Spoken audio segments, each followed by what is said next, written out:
13 ఏళ్లకు అప్పుడు విద్యలో రిజర్వేషన్ వచ్చింది.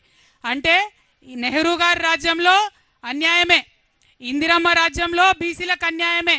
తర్వాత రాజీవ్ గాంధీ గారు వస్తే ఇదే విపి సింగ్ గారు నేను అమలు చేస్తున్న మండల్ కమిషన్ రిపోర్ట్ అంటే పార్లమెంటులో గంటన్నర మాట్లాడతారు రాజీవ్ గాంధీ గారు. మాట్లాడి ఏమంటారు, బీసీలకు రిజర్వేషన్లు ఇస్తే ఈ దేశం విచ్ఛిన్నం అయిపోతుందని చెప్పి ఆనాడు రాజీవ్ గాంధీ గారు మాట్లాడినరు. ఇది చరిత్ర కాదని లేని వాస్తవం, ఇది తప్ప అని నేను కాంగ్రెస్ వాళ్ళని వాళ్ళు అడుగుతా ఉన్నా. ఆ తర్వాత 2006లో విద్యలో వచ్చింది రిజర్వేషన్. ఇక కొట్లాడంగా మరి సోనియమ్మ రాజ్యం వచ్చింది. సోనియమ్మ రాజ్యంలో 2011లో కులగణన చేస్తామని చెప్పి మొదలుపెట్టిండ్రు. 4500 కోట్ల రూపాయలు ఖర్చు పెట్టిండ్రు, కులగణన చేసిండ్రు. కానీ ఆ రిపోర్ట్ మాత్రం ఇంతవరకు బయట పెట్టలే.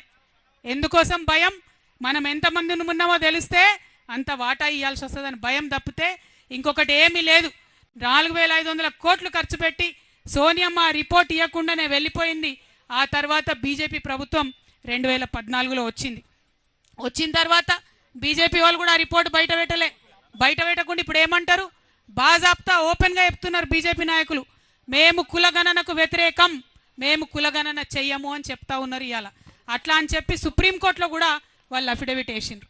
ఇవన్నీ ఎందుకు చెప్పుకుంటున్నామంటే 2 జాతీయ పార్టీలు, అది కాంగ్రెస్ కావచ్చు బీజేపీ కావచ్చు, అడుగడుగునా బీసీలకు అన్యాయం చేసిరు తప్పితే ఎక్కడ కూడా న్యాయం చేయలే. ఇవాళ నేను ఇప్పుడు చెప్పినటువంటి విషయాలన్నీ ఏ ఒక్కటి అవాస్తవమైనా నేను రాజకీయాల్లోంచి శాశ్వతంగా తప్పుకుంటానని చెప్పి ఛాలెంజ్ చేస్తా ఉన్నా కాంగ్రెస్ పార్టీకి, బీజేపీ పార్టీకి.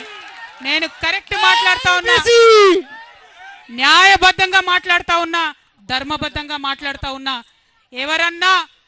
ఎవరన్నా ఈ భారతదేశంలో బీసీలకు న్యాయం చేసిరంటే అది కేవలం ప్రాంతీయ పార్టీలు మాత్రమే.